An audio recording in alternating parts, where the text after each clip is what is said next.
feeling the earthy embodiedness of your corpus, thing is not ripe at once. Yes. Wow. Say more about the softening of the rigidity. I love that. That's actually really important. Chills again on my arms, Yeah.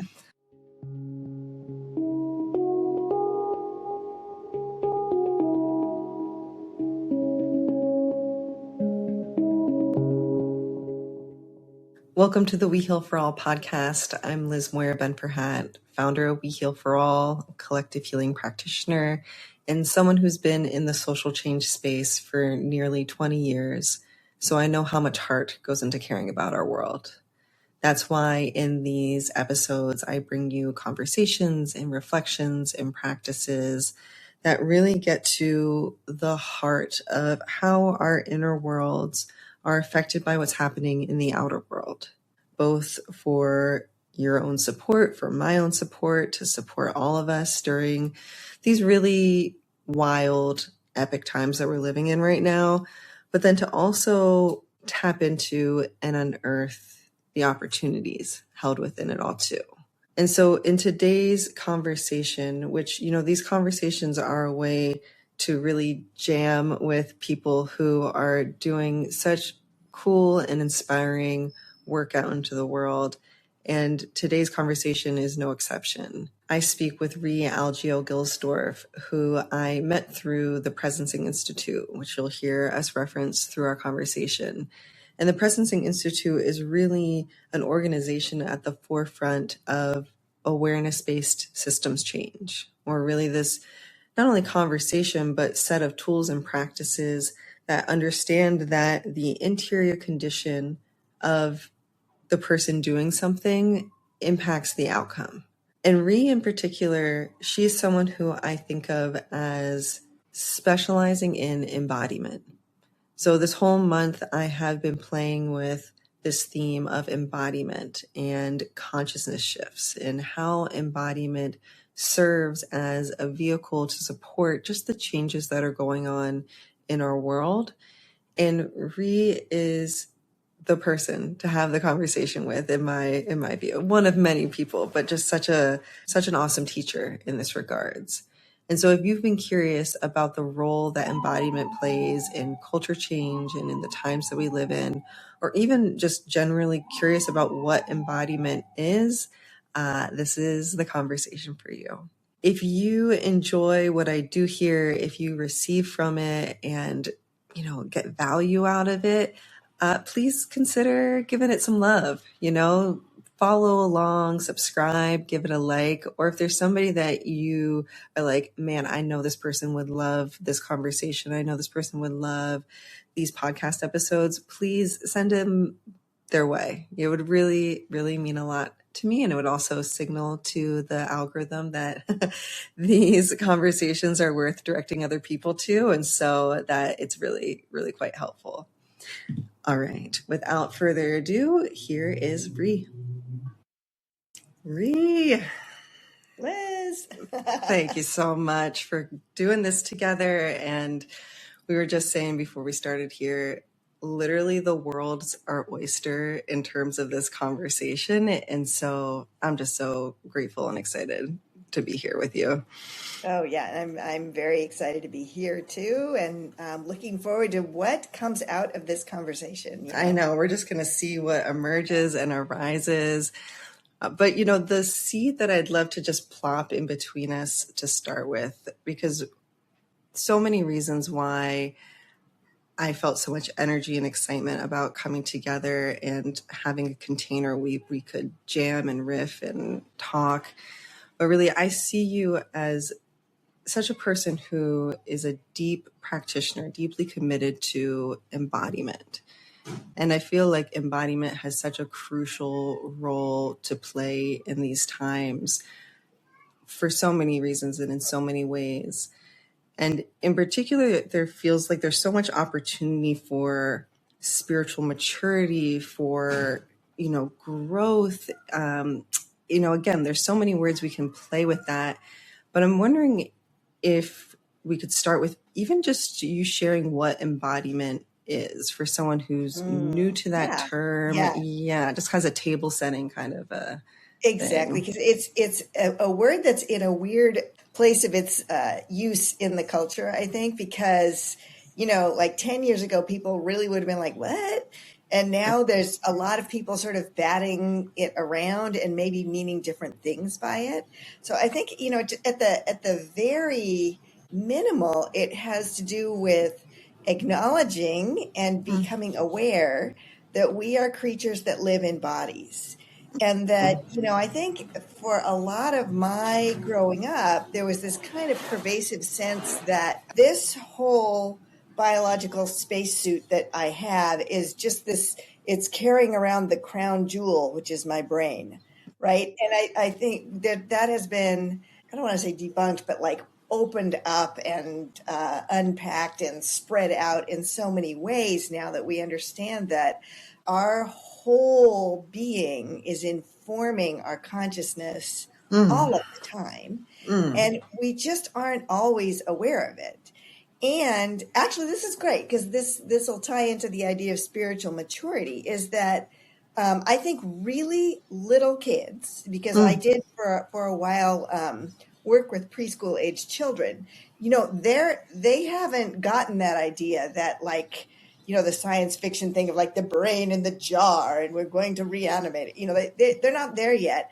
They're still like, if the barometric pressure changes, they all get squirrely, or when it's a full moon, they act different because they're sensing that in their whole person somehow. And then we learn not to do that and tune it out. And then like we spend the rest of our lives kind of coming back to, oh, actually, my body is this amazing technology, if you will, that is there to inform me about everything from like, oh, this conversation we're having, the last thing I said, how did it land? What should I do next? And we all, you've walked into a room before, I am sure, and you can tell that like people have been having a knockdown, drag out argument in this room right before I got in. I don't know what it was about, but like the energy in here, the vibe, I can feel that. Right. And so a lot of embodiment is just beginning to acknowledge that and beginning to become aware of it, and then beginning to understand how to bring it into your conscious mind and think about it and what to do about it, like what to do with that. To do with that. Yeah. And even like, even the sense like, oh, I've been sitting in this chair for a really long time. Or, sometimes when I do, we have a very, very simple practice in social presencing theater, which is called the 20-minute dance. And really all you do, and you can start with just a 5-minute practice. All you do is say, body, what do you want to do? And then you be quiet and you listen. What does your body want to do? And I have had times when I'm working with someone and then they leave the room and they come back and they say, when I asked my body what it wanted, I realized I hadn't drunk any water all day. So we are taught to tune out on so many levels. So embodiment at the most basic is just recognizing it, because, we are all embodied. We are earthlings. We inhabit our bodies. Yes, 100%. And what I love and what I heard you say too, because I also think some conversations, some schools of thought think about embodiment as one thing we do within a mix of things, right? We'll do our embodiment practice and then we'll do our breathwork practice. And then we'll, if we're integrating it into actual social action, then we'll do our prototyping. And what I really hear and what you're saying is that it's actually a through line. Yeah, just something that can continuously be with us in how we move about the world, and actually a set of, I want to say tools, but that even feels derivative. That even feels like it's, stripping it down too much. Not quite tool and not quite practice. And maybe awarenesses is what it is, or like, something like that. It's like your relationship with your body. And it reminds me actually even of the feminine more generally, speaking archetypally, of something that's kind of wild, or even animals, right? Something primal, and this cultural idea that actually the body is something to be tamed. It's something to be overridden in service of the mind, in service of the mental. And so just the cultural valuing of the body's intelligence feels like just a new wave of understanding and cultural forefront that feels very modern in the sense that like our ancestors back in the day, right? They weren't having conversations about embodiment because they were, to your point about the young kids, they were living it. You know what I mean? They needed to sense when a tiger was coming around the corner or you know, that information to them was so online that it does feel like an interesting cultural historical moment to bring it back together and actually have the opportunity to weave it with these other intelligences that we have. Yeah.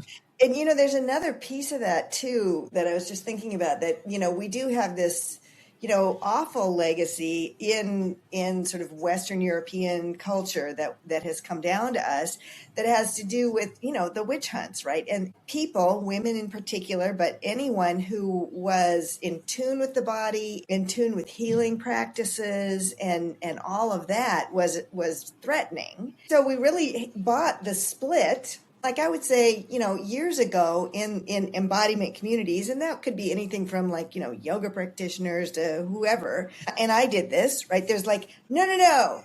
You got to listen to the body, like shut your mind up, blah, blah, blah, blah, you know, and in the moment, sometimes we do. We're so verbal. The verbal part of our brain is so developed. Sometimes we really do have to shush it and just shh. Let's listen to the quiet one over here in the corner. Yes. Have some space. But of course, people who have gotten far on their brain power and trust their mind couldn't trust what we were talking about because they were like, are you kidding me? Like this is my best friend right here. This is my best friend. And you're asking me to leave it behind. That's another thing that I think is new and a little bit modern about this is that we are saying, no, your mind is really important. And it got you here today. And it can develop better communication with your body and more trust. I love that. It's very much yes-anding.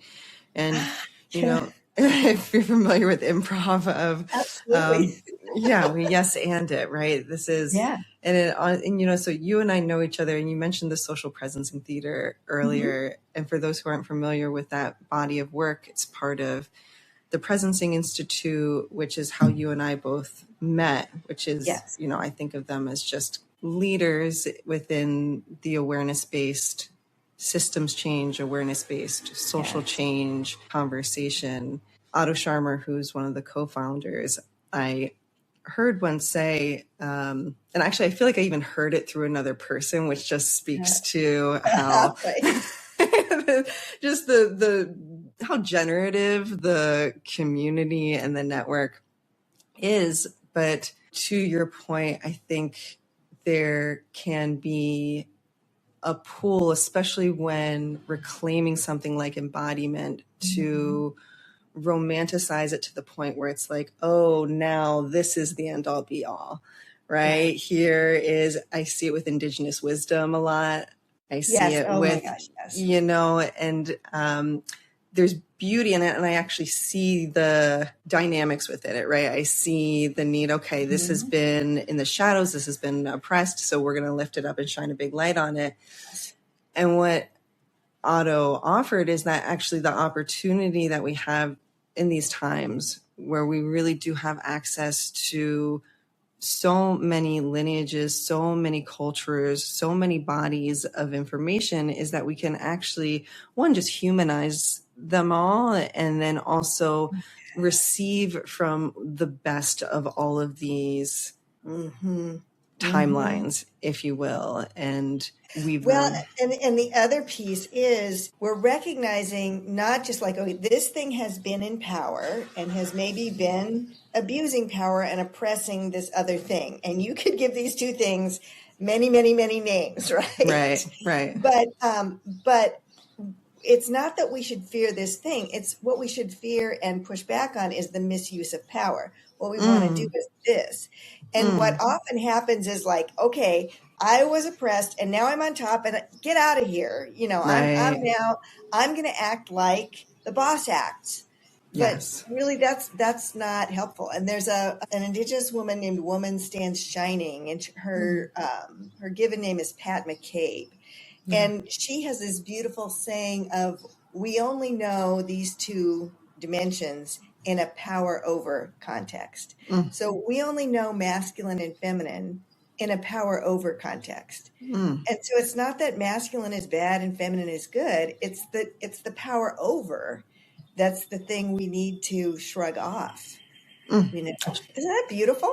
It's so, I truly have chills on my Yeah. arms. It's Yeah. so beautiful.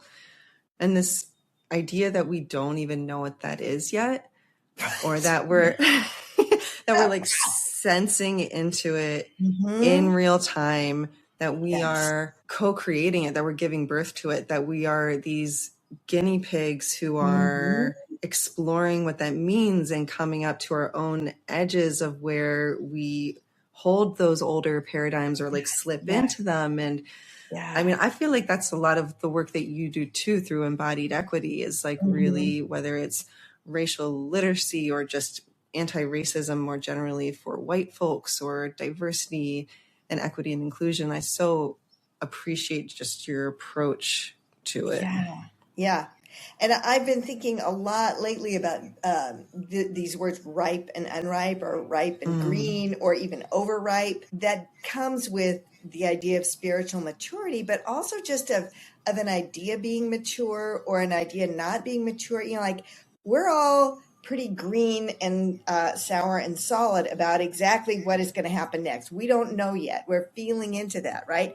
And there are those among us, there are some people that are like getting a part of it. And they're like, oh, this is ripening up. And it's like sending off this beautiful smell. And like, ooh, there's a mango over here. there's something yummy. Oh, there's strawberries right here. And so, and then there's also the idea that like, sometimes if an idea just gets overlooked for so long, or maybe an idea that like was really good as a transitional idea, but like it's really done now and it just needs to go in the compost because it's getting rotten. This thing that once was lovely is now like rotten and unhealthy, and we need to get rid of it. And what I love that, like I've been really personally meditating on this a lot recently, and there's so much that I love about it. One is that like no one of us is all ripe ever all at the same time. Like, I have ideas that I'm trying to compost them up and like let it go. Other things like, this is a little green and weird and I don't know what it is. And then there's some things that are like, oh, right. This piece of me, like, wow, here's an idea that like I've put it out there on Substack, or I taught a class on it, and like, wow, this is an idea that's ripe. Yes. And it's like it gives me the feeling of go ahead, and feeling of like I'm not. Let me just give you a little aside here. I'm the youngest child in my family by a long way. Like my closest sibling is 9 years older and the next one is 12 years older. So like my early memory of them as being teenagers who like they could do all of these things, ride away on their bike and, and I was too little to do it, cross the street by myself, right? I was just too little. I felt like that's one of my compostable ideas now. Like, right? Like, no, there are parts of me that are still green and whatever. Don't cross the street on your own. But like when an idea feels ripe, it's ripe. And it is my time. And I'm no longer waiting for my time. It's related to imposter syndrome. It's kind of like slightly different lifelong version of that. And it has to do with what's your self-concept. So that's one. It's just that inside myself, things could be ripe or green or overripe. And then the other really beautiful thing is there's some things that I'm kind of done with now. Like I don't need to teach in a school anymore. And isn't it lovely that other people, younger people I know, are just coming into that and they're excited and they're coming with these ripe, beautiful, delicious ideas and they're going to nourish these children, right? And we have all been in work situations where somebody stayed until they were just like bitter and awful, right? Like they should have just got off the train a while ago. The other day I was meditating on it and it just came to me like, it is so beautiful. Like it's a beautiful aspect of the entire earth and the entire society that everything is not ripe at once. Yes. It's really Yes. amazing. I hear such trust in that, right? A real trust, especially when something feels scary, such as starting to smell something rot, right? Something's becoming a little over ripened, but being like, but this is what I know. This is comfortable, right? Like what does that green unripened thing actually look like or mean? And when it comes to work, right? How am I going to pay my bill, right? It can bring up all sorts of different things. And so that kind of trust piece, it's like the trust fall into, okay, especially if it's from this almost giving orientation, oh, I can't leave my job, who else is going to do it? Or I can't shift this dynamic in my family, then who's going to take care of X, Y, and Z, right? And it's like, oh, whoa, if this actually, some of the ways that I often think about it is in terms of an ecosystem perspective. I think about it with my daughter, right? Of where, of course, we want to center her needs and her wants and her desire, et cetera, you know what I mean? Within reason, of course. But, when mom's hungry, that's also a cue that we've got to wrap it up and leave the park. Right. Like if I'm under resourced, then, the system's going to be out of balance. And so, and trusting that, right? Like trusting that there's a reason for that and that, moving in that kind of direction. Yeah, exactly. And then there's this other piece too, where she is seeing you model looking out for your needs. Right. She's not seeing mom as someone who's just like an open faucet. Just right. Like, Right. Which, I mean, I think, and this is a whole nother conversation, but maybe it ties to the spiritual maturity piece of where I really think about a lot how we need, skilled givers these days. Ooh, skilled givers. And like giving is definitely an orientation. It's not like a backhanded compliment or a humble brag. You know what I mean? They're really just all sorts of orientations and dispositions out there. And some of us who often find ourselves in the helping professions and social work and therapy and healing, it is because of an orientation that we have.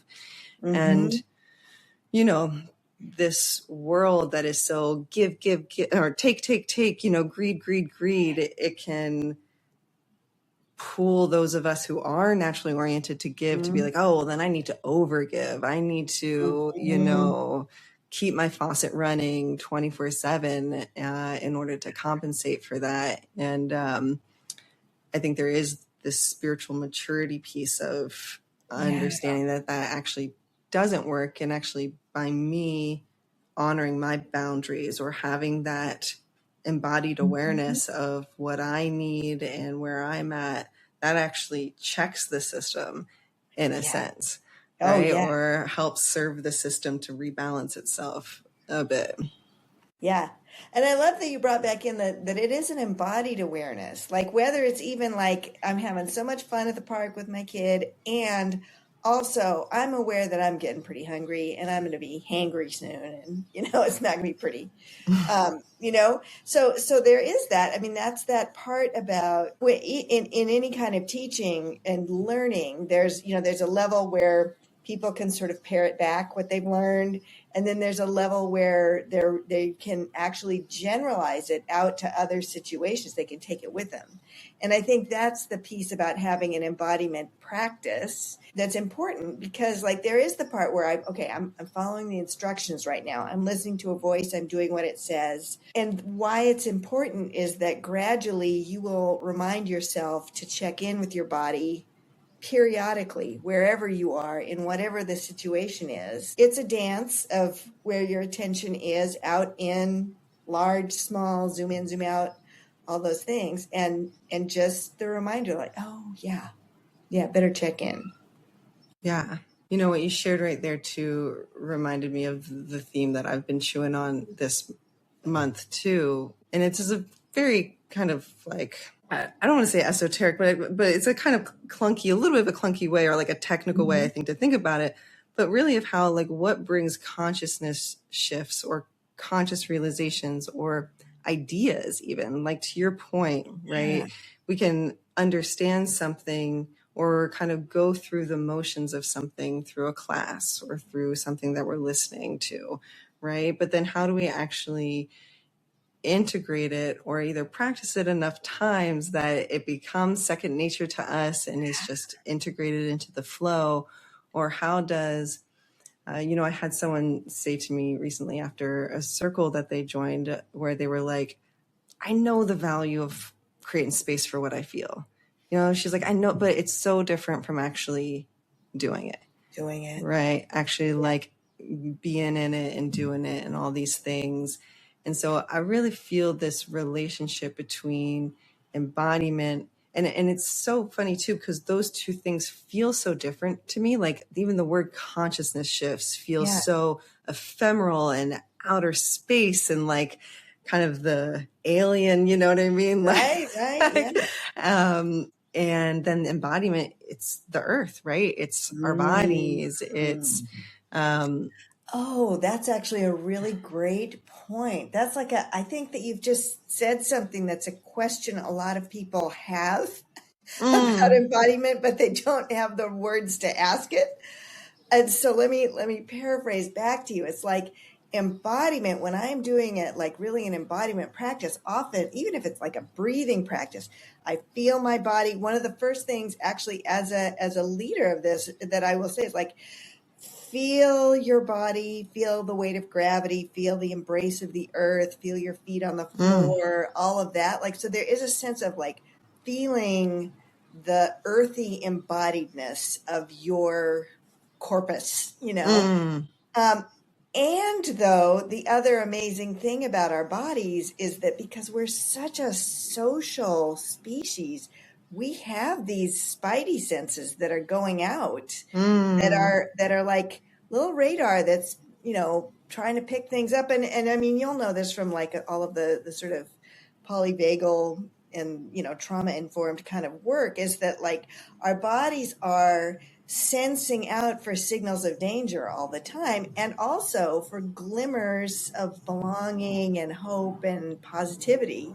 And so those things, like there are nerve endings that are doing that are located in our bodies. It is hard to get our mind around, but yeah, there's the part where maybe I have to slow down and feel my body and the embrace of gravity and feel my breath going in and out. And then I have sort of shifted my focus enough that then I can think about like, if I feel out from the sides of my body, what am I noticing?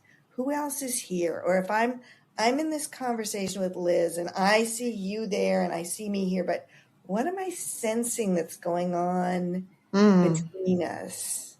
That's, but I think it's a, again, we need better words to talk about it, or maybe the thing is, if we could say it all with words, we wouldn't, need to.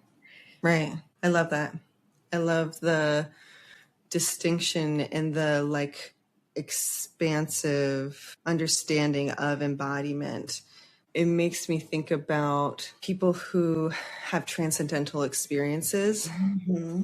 Makes me think of people who have, go on medicine journeys or, work with hallucinogenics in any kind of way.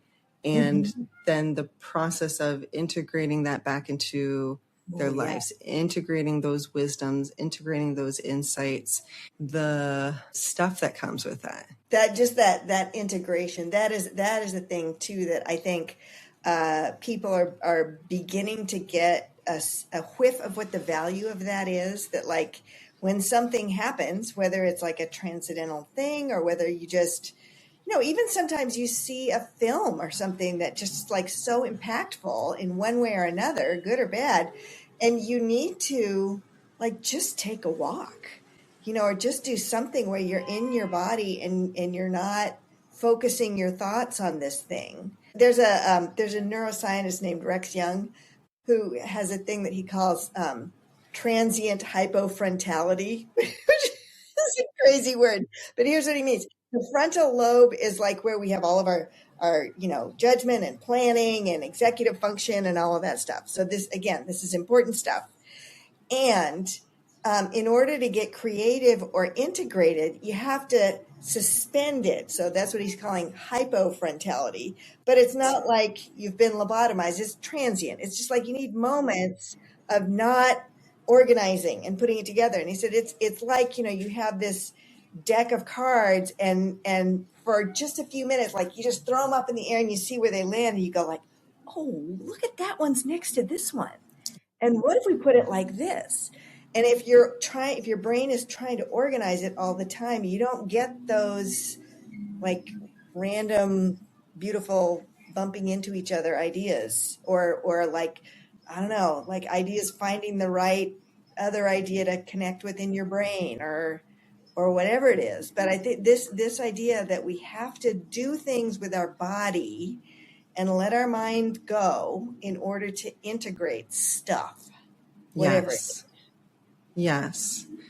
It's that spaciousness or that, and everything that you were just saying there, all I kept seeing was, wow. I feel like as a collective right now, we are totally in that space of where the full deck of cards, the whole case of the card deck, like what hands are even is like totally Really up messed in up. there. It's like all up in the air right now. And there is, of course, so much that comes with this, so much disorientation, so much grief and pain and anger and so many things. And I was sitting in circle last night, and something that I really took away too was how there's almost a softening of the rigidity of what it means to participate in these times that come with that too. Wow. Say more about the softening of the rigidity. I love that. It makes me think of your ripe and, your ripening mangoes that, social change had, even 5 years ago, it was like, oh, in order to participate, in order to be of service, in order to belong in this effort, if you will, I'm going to volunteer, I'm going to organize, I'm going to join, I'm going to donate, right? Like there were kind of set categories of how to go about doing that. And what I received and feel in my own life is there's so much more to it too, right? Like yes, we still absolutely need all those things. Yes. And there's so much that's, I'm going to use the word unraveling. Sure, I think that feels right. That feels right in my body. Unraveling culturally for us, that there's also so many more ways, like even just in our relationships, right? In our sense of identity, in these much more ephemeral ways there, I'll just pause there. Yeah. Well, right. And it's really that kind of that idea of like, we're all a fractal of the whole. And so there's always been kind of this saying that like, well, yeah, I mean, healing that I do for myself is also for the collective. But it's now really feeling like that, like somehow, or even like in a small group and you do some kind of circle practice and you move some energy in that room and it feels like that's actually really important. Chills again on my arms, and it's like, well, two things are coming to mind to me right now. One, it makes me think of just kind of the word pervasive is coming, like the pervasiveness of what's needed, if that makes sense, of like how like, the shifts or the changes or the evolution, the needs like need to be in all the crevices, right? Like they need to be everywhere. So it's like this, it inspires a lot of creativity in me and a lot of kind of almost like big tent permission, like to include all of us Yeah. in this, like, which, it's totally what I hold in my heart, but it's just the opportunity to do so because, I think black and white thinking in terms of, oh, I belong to this group or this political party or this, whatever it might be, that all of those are really melting or becoming fuzzier. And I don't know, there's something exciting to me. Yeah. Oh, yeah. And there's a part too about like, as we're being, as our minds are expanding to be more inclusive, I think there's an internal inclusivity too, that like the parts of me, like it used to be that the part of me that got involved in this kind of activism was the part that marched in a demonstration or whatever, like, and then maybe there's this other little part over here, like making supper, that is actually really important too, or whatever. So there's a part about like being inclusive on this internal level. And then as wonderful as it is to like be in a protest, I live in Minneapolis and I was in a protest with like 100,000 people in the street. Wow. I mean, that's intoxicating. That's amazing. That's awesome. Yeah.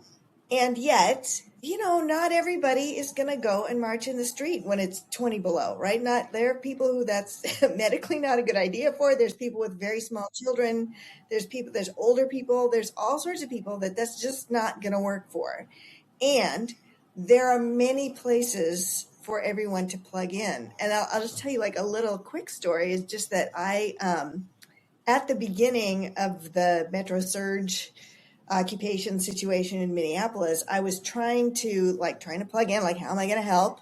In my categories of activism. And I'd gotten an email about joining a group to, like a signal group to provide food for my neighborhood school. I probably waited 2 days after I got that email until I had a moment to sit down and like get on there and get in the group. And by that time, Signal was like, this will add more than 150 people to this group and it will tip Signal over into being much less efficient. And are you sure you want to add one more person?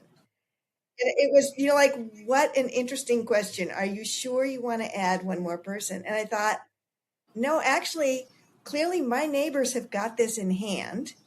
They're showing up in this way. And what way is it that I need to show up? And then in the meantime, I was at some different like organizing meetings or, a candlelit vigil or another teaching opportunity. And I just offered some really short embodiment grounding practices. And people would say to me afterwards, oh, thank you so much. I didn't even know how bad I needed that. I hope you do this again. Like, and I was just getting that feedback from all corners. And I thought, okay, so this is my lane. And it feels easy to me because it's like something I already know about. I don't have to do a lot of preparation. I don't get anxious, but like, how good is that, right? And really isn't the thing for all of us to offer the thing that we feel good and confident about? It takes me back to the beginning of our conversation of the trust piece and the trusting also the push and the pull of where you're being guided to go or not trying to force something to happen that where the Signal group is already maxed out, and yeah, that's beautiful. Well, I feel almost ready to ask you to share where people can find you and find out about your work. But is there anything else that, just in terms of all these different threads that we've been playing with, that feels alive for you that you want to speak into our space? I don't know if I actually, like, this point was buried in that last set of remarks, but it's also just really important and liberating to remember that I also don't have to do all the things. I do not have to occupy all the lanes, because all that does is spread myself out way too thin. And then, I'm not really showing up in any of them completely. So I think that's like, those are two halves of a coin. Like, I could show up in any one of these lanes, and I also can trust everyone else to show up in the other ones. Yes. And Yes. value the way other people are showing up, Yeah. Well, I mean, and this would be a segue for people to learn more about your work, but you were sharing, we were chatting via email just around the emerging skills groups that you've been, the community spaces that you've been hosting. And what I heard in what you just described there is actually so much tied to both the social soil. So, the group of people around you, or even kind of the way that those who are around us impact our inner worlds, that then supports us to find our lanes, or turn ideas into something generative. Yeah. Yeah. Yeah. There's a couple of places where you can find my work, and then that will, as I'm Yes. describing what it is. So one of them is that I do have a Substack. It's called A Compass for the Cultural Intermediary. And so I write there, and I also have a collection of grounding practices, which Substack has thoughtfully turned into a podcast, which I never thought it would. Love that. They're collected as a podcast. Yeah. So if you just need a quick 7-minute something or other, you can always tune into that. You could they're archived there. I also have a Humanitics teaching channel where, I often offer things online because particularly during the pandemic, I really figured out that there are some ways in which working with embodiment online is really a good thing, because things that matter when we're in person together, like who's taller than who has a larger or a thinner body, like those things, we really can't see much of each other's bodies right now at all. And even if we could, it doesn't matter, right? And we can get very close in proximity to the screen without being awkwardly close physically to each other. There's something so about interesting. that. Yeah. And people feel also in control. Like if I need to go off screen and jump up and down in a way that I think makes me look weird, that's fine. Right. I love that. Matter. I love Doesn't that. matter. So I do a lot of teaching online. I do some teaching in person as well. And if you just look for Embody Equity on Humanitics, that's a place to find me. As you said, we first met each other through the Presencing Institute. And you can find their website either, you can use presencing.org or uschool. And so they have these groups that are called hubs, whenever they offer a giant MOOC kind of a amazing course, which I do recommend. Their courses are very generative. They definitely keep me feeling ripe and nourished and watered and all those things. But then they have these smaller groups, because they'll have thousands of people on a call, and so they encourage people to create these small groups that are called hubs. So I have a colleague that she and I are using. We have a hub that we're calling "How Do We Do Our Work in the World Today?" What we found out in doing that is that people need, in fact, this is coming back to where I'm talking about embodiment, people need those inner resources, and they need to slow down enough to remember, oh, right, I do have these kind of good thoughts, or I do have this group of people that I could use as a sounding board, or I do have whatever the resource is. I do have this resource. And then also having a group that they feel a little bit accountable to move their idea out into the world, because you can get navel gazy and spiritual bypassy and get into this place of oh my God, I'm having this beautiful idea and I'm just gonna marinate in it for a really long time, and now it's so precious and beautiful that I'm worried about doing it wrong when I trying to get it out there and doing it wrong. And that doesn't do anybody any good at all. So we're working on both of those supportive pieces. We're sort of holding space for helping you generate your ideas, helping you feel resourced to do them, and also helping you have the confidence to just get out there and give it a try, however tiny. So that's on the Presencing Institute website as well. That's amazing. That's amazing. Yeah. And is that something that people can join now, or is that just kind of a closed community right now? People can, and actually what we're thinking is that it's been great for us to develop these ideas in the presencing ecosystem because there's a shared vocabulary. Right. Even prototype is a very specific thing they talk about, right? Right. But we had such a brand new deer in the headlights group this last time, and they loved it and they jumped right in and they got a lot out of it and we loved them. So we feel like we're ready to open it up and invite more people. So, That's awesome. That's awesome. Yeah. And people can also find out about that through your website and through your Substack. Yes. Amazing. Absolutely. Oh my gosh. Well, I would love to do this again, Rie. This is so great. much fun. Yeah, thank you so much for everything. Anything you want to close us off with? Oh, my goodness. No, just that I appreciate the chance to talk about these things, because this is another thing, is that our brains are so verbal that sometimes, ideas will come up and then, like in talking about it, it sort of takes a little bit more of a form, Yes. And so I really appreciate the chance to kind of form up some ideas together, Liz. I love it. Me too. I'm definitely taking those mangoes home with me. Take those mangoes. Take a big bite. Well, thank you so much. Thank you to you and your heart and for being here. If you enjoyed this episode and received from it, send it to a friend and use it as a way to build community and connection that this world deeply needs right now. Subscribe to tune in each week for more tools, conversations, and support on collective healing. And check out my latest book, When the World Hurts, upcoming circles, and online courses to go deeper.